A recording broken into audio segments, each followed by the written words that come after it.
All right, everybody, welcome back to the OffBeat Sports Podcast presented by iSlide. As today we're joined by Mr. Tony Collins, former Pro Bowl running back for the New England Patriots. Thanks for joining us, Tony.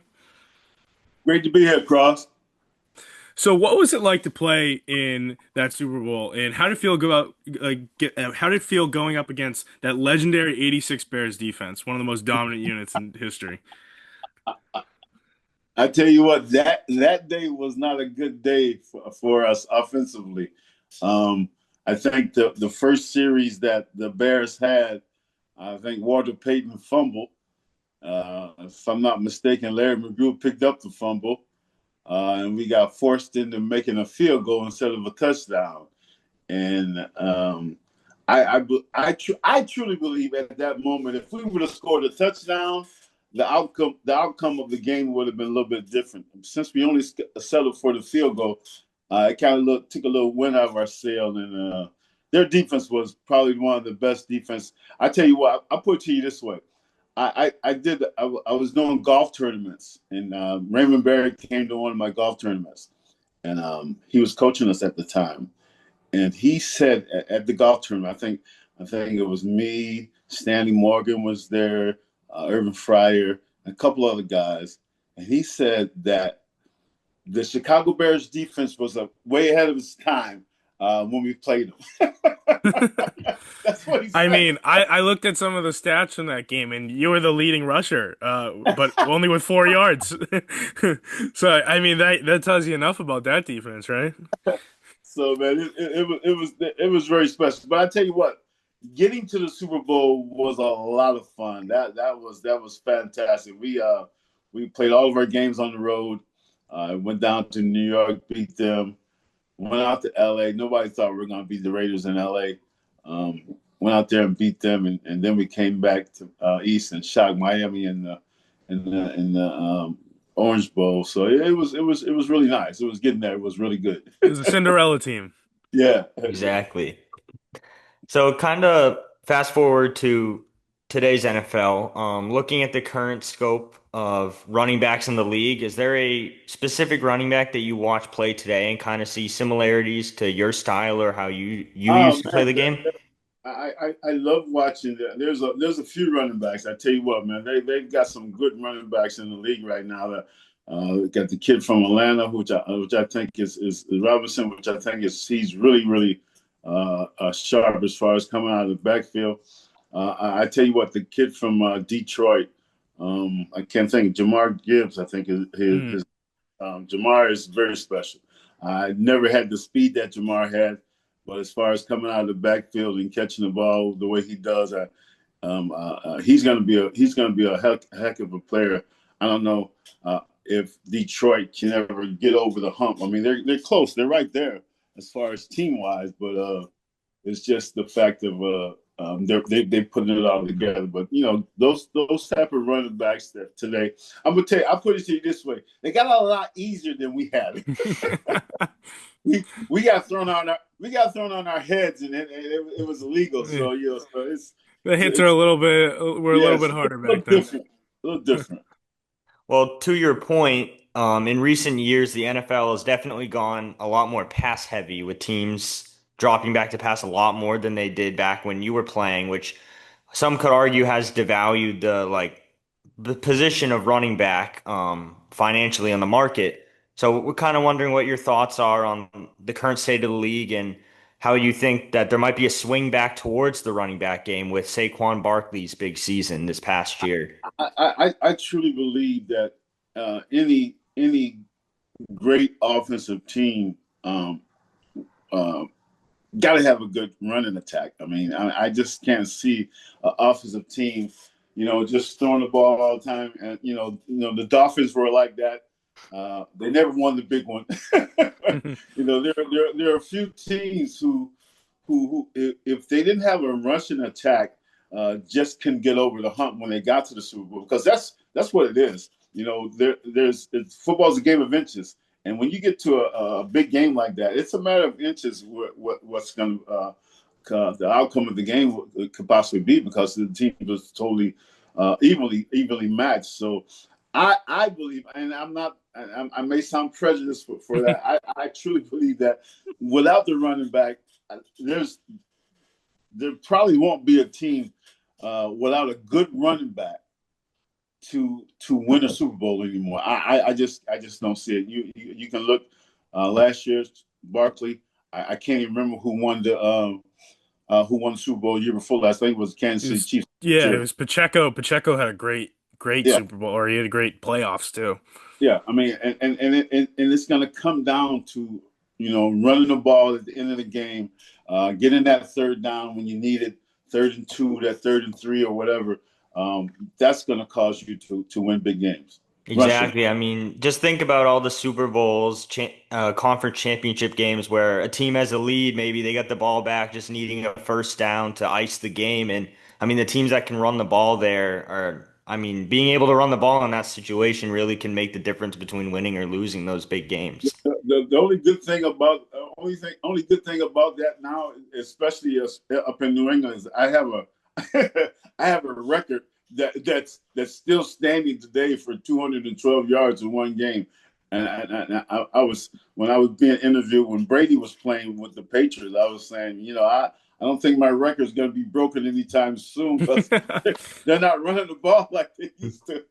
So that actually leads Sorry. perfectly into my next question. So you still hold that record from the game against the Jets in 1983. So are you Yeah, surprised it has stood this long? And I'm very. was there ever a player you watched that you thought would definitely break it and then didn't? I can't. Now I'm looking at the player right now. I can't think of his name. He played with the Jets. Also, Curtis gosh, Martin. Curtis Martin. I thought Curtis Martin had a good shot at breaking that 212 yards in a game. There's one guy who got 202 or something like that. I can't think of his name, but he came close. But after that, man, nobody's ever come even close to the 212. So Oh, it who was knows? Jonas Gray, right, against the Colts. Yeah, that's right. That And I the think one game Jonas Gray ever. the one name's going, and I think the next 2 weeks after that, he got cut or something for missing practice. Yeah, yeah, he skipped practice and Bill was like, "See ya." Too funny. And honestly, like there's been some great running backs. Like we actually had Corey Dillon on our show last year, year and a half ago now. But he was another guy that like he holds the Bengals one with like 240. But then he came Right. here. I guess we just don't run the ball like enough maybe. I, that's what I said when Brady was here, man. I was like, well, I guess I don't have to worry about my record being broken anytime soon, as long as Brady's throwing him like he's throwing them. So since he's been gone, I just thought it might have been broke by now, but nah, still standing. So now we got some fun ones for you. Start off with who's your NFL's greatest of all time? My NFL greatest of all time. Wow, there's a lot of them, man. And I would have to start out as running back. As a running back, coming up as a kid, watching Jim Brown. They all said, well, Jim didn't play with the real talented athletes or whatever. I don't know. Jim Brown was a pretty good running back, but you go down the line, you look at all the great running backs who came through there, and I'm like again, I'm a prejudiced guy. I always think running backs are the most important people in the field, and I think for certain, the GOAT for me at the running back position, and I wish he could have played with maybe a better or stronger team is Barry Sanders. That guy is incredible, man. I think he's probably I don't think he played maybe 7 years. I don't know how long it was, but he retired way before he should have, and he did it right. He's still walking good. He's still got everything going well for him. But I just think as far as running back, you got to go with Barry Sanders for me. As receiver, man, receivers are tough one, man. You look at Jerry Rice. You look at there's so many. My wide But receiver one's Calvin Johnson, but I was just yeah, a huge Calvin Johnson. and Another see guy that's the buried in thing Detroit. with Calvin Johnson again. Another guy who probably should have played maybe 8 more years. Yeah. So, but you look at the whole thing. Of course, when you look at a lineman, you don't have to go too far. New England, John Hannah was the best. I got the opportunity to run behind him, man, and that was very That's a special. luxury. Oh man, I tell you what, and a super cool dude. He's still super cool. I still communicate with him. Still living down in Alabama. Still got the cows and everything, you know. So he ain't changed one bit. Yes. So now there's a lot to choose from, but what would you say is your favorite sports movie? It can be any, not just a football movie, really anything. Man, it's my best sport movie it has to be Denzel Washington. I can't even think of the name of the thing when he's up coaching. Remember the Titans? Yeah, That's a remember the really, really time. good. I watched that one the other Remember, day. That one's always a good watch. I love that. I'm a Denzel Washington fan too, but I think anybody could have. Well, not anybody could have played that part, but that movie in itself, and it's a true story too. So it was pretty special. Left side, strong side. So, That's if it. not for football, what was another sport that you think you could or you would wanted to have played or could have played professionally? Wow. Probably if I really put my mind to it. My father played in the Negro League, and he was a big baseball guy. So all of us, I'm from a family of 16, 9 boys, 7 girls, Oh, and wow. of course we all played baseball. Or we all played football, but yeah, our dad wanted us all to play baseball too. So I played baseball all the way from little league up to my freshman year in high school. When I got to high school, um, I wanted to stop playing because at that time, track and baseball was going on at the same time. So I had a choice to pick track because I wanted to get faster for football. Mm. But I didn't tell my dad that I was going to go out for track and not baseball. So I get home and he's talking about, well, how practice go today? I said, well, it went really good, Dad. I didn't We tell ran him a lot. I was running track. But I eventually told him, and but that was probably the sport I could have maybe I don't know. I had a little problem hitting the curveball in my freshman year, so I had the problem where my friend who actually got drafted into the MLB, but in sixth grade he was throwing like 70, and wow, he used to try and hit me every time we played each other, and that's when I decided I think I'm good with baseball. yeah, I'm gonna stick to basketball. That's more my my speed. that's funny. So throughout your entire career, which player would you say hit you the hardest? Oh, that's an easy one. Mike Singletary, and it was during our Super Bowl run. We actually played them earlier on during the season. I think maybe the third or fourth game of the year. I can't remember. But I was going across the middle to catch a pass, a routine pass going across the middle. I catch the ball, but as soon as I catch it, Mike nails me. I'm talking about one of those hits where you can't do those hits today. That type of hit. That type of hit where you get thrown out of the game, you get suspended for a game. That was that type of hit. So I'm gonna tell you how the hit. I'll tell you how it goes. I catch the ball, he hits me. I immediately black out. I mean, but it only lasted for maybe like 2 or 3 seconds, and I wake back up real quick, and I jump up, and I run to the huddle, but I can't see. Yeah, they I'm won't let you do that anymore. yeah, I'm going back to the huddle. And there's all these bunch of dots coming at me. That's all I'm seeing is dots coming at me. And I get to the huddle, and Grogan calls my number for the next play for me to run the ball. I said, listen, you got to call another play. And he goes, why? I said, I can't see. Steve, you gotta hold on a bit. So that's an easy one for me. Mike Singletary knocked me out cold. So, if you could have played in today's NFL, is there a team that you would want to suit up for and why? No, that's a good question, man. I think as I look at all the different teams and all the different coaches, the coach who I would probably would love to maybe play for, and then again he might be a complete ass. I don't know.